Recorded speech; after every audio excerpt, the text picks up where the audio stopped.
خب امیدوارم حالتون خوب باشه. من پانیزم، به چنل من خوش اومدین. و قبل اینکه بریم سراغ تحلیل، بچه‌ها فکر کنم 3 اکتبر یا 4 اکتبر خبرها شروع میشن. NFP، خبر PPI، خبر CPI آمریکا و این دیتاها به شدت مهمن. چرا؟ چون اینا یا باعث میشن که ما بیشتر بریزیم یا باعث میشن که روند رو عوض بکنن و ما بریم برای صعود. خب با این مقدمه بریم سراغ تحلیل امروز. دامیننس تتر، مثلا این دو تا دامیننس تتر و بیت کوین رو میریم نگاه میکنیم چون به شدت مهمن. تایم فریم روزانه. خب اوکی، این الان داره نمیدرد. چرا داره میدرد؟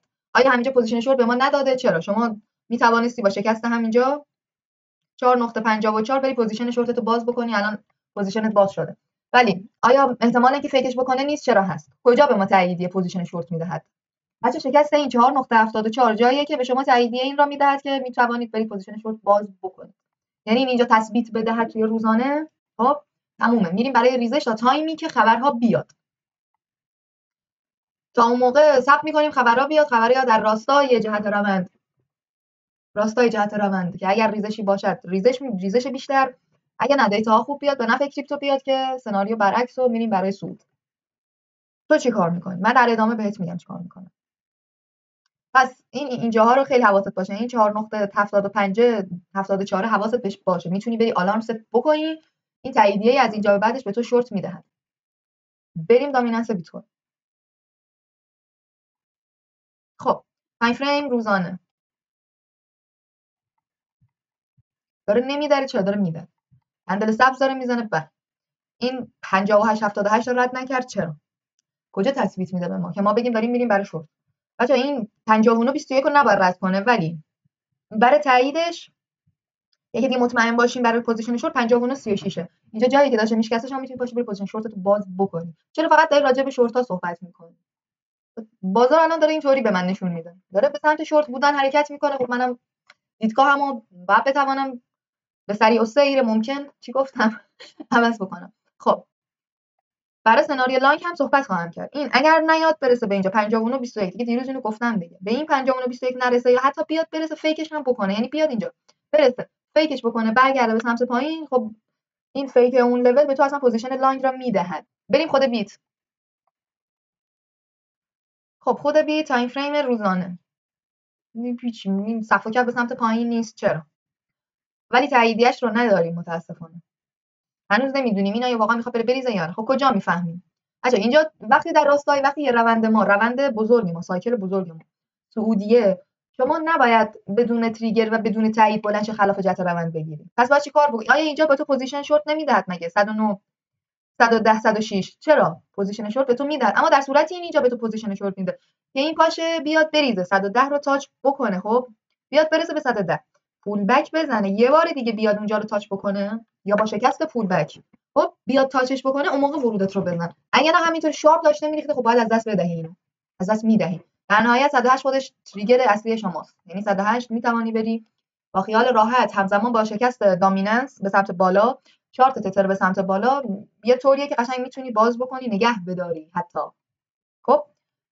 خب اگر این اتفاق نیفتاد چه؟ اگه این اتفاق نیفتاد صبر کنی بازار به ساختار بده. احتمال اینکه ما اینجا پاشیم اینجا ما یه چنین حرکتی رو کردیم برگرده یه چنین رنج بریم وارد آزار و اذیت بشیم وجود دارد، احتمالش هست. تریگر لانگ فعلا صبر بچه‌ها. روی بیت کوین الان بیشتر تریگر شورت دارد تا لانگ. خب پس فقط در نظر بگیریم این پوزیشن فعلا در راستای جهت رونده. اگر میخوای ورود بزنی باید بدانی هر لحظه بازار ممکنه فیک بکنه. یک، دو اینکه با کمترین ریسک ممکن ورودت رو میزنی. فعلا اینطوریه. چرا؟ USDT و دامیننس بیت کوین هنوز تاییدیه پوزیشن شورت ندادن. حواست باید باشه به این. بریم توتال. خب اینو نباید اینجا میشکست که شکست به سمت پایین. یا این پول بکش نیست که در ادامه بره ریزش بکنه؟ چرا؟ این بخواد بیاد بریزه تا کجا میریزه؟ صد دفاعی اولش تا 3.64 بعدیش تا 3.57. چیزی که برای من مهمه این حمایت اینجا از دست ندهد. این تیکه اینجا اینا رو نباید از دست بدن. این اینجا رو از دست نده. میتونیم بگیم شاید با خبر اگر بخواد بیاد اخبار خوب بخوام بیان بریم برای برگردیم و بریم به سمت بالا، اون موقع سناریوش محتمل خواهد شد. بچه این همون جایی بودش که الان بهت گفتم سر بیت کوین میاد میرسه به 110,000 110 باید صبر کنی تایید به تو بده. اگرم شارپ ریخته صبر می‌کنی، در ادامه تریگر ورود داری. 3.64 تریگر ورود هست برای پوزیشن شورت. بریم توتال 2.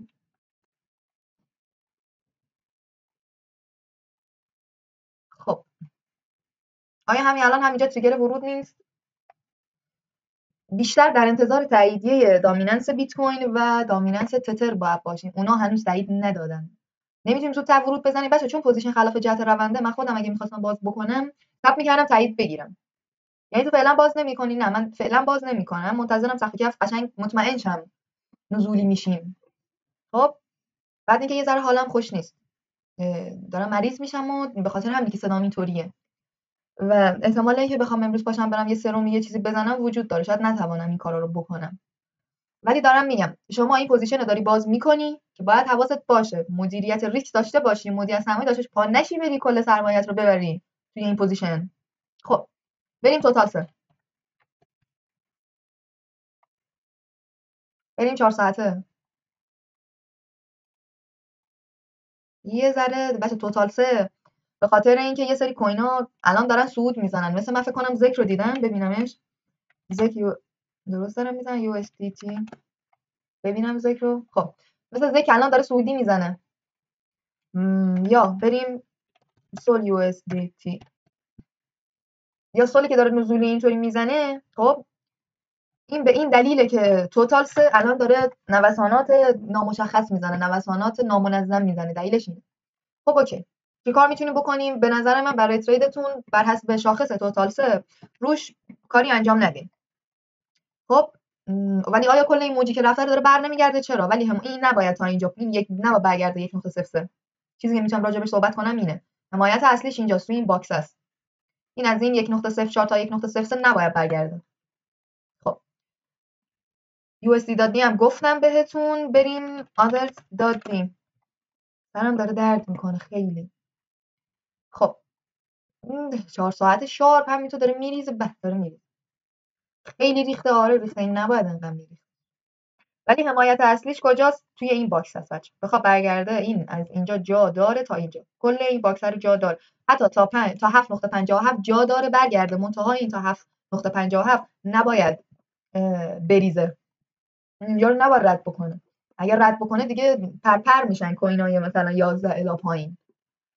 خب از حواست باشه این روزا خیلی مهمه. تو باید بتوانی که یه تصمیم مهم بگیری با مدیریت ریسک، مدیریت سرمایه، استاپ لاس درست، که هر چی سود کردی در چرخه مالی قبل همه رو از دست ندهی. خب کفایت میکنه. ممنون که تا اینجا ویدیو با من همراه شدین. لایک، کامنت، ساب یادتون نره. میدونم رفتین ولی خب وقتتون خوش.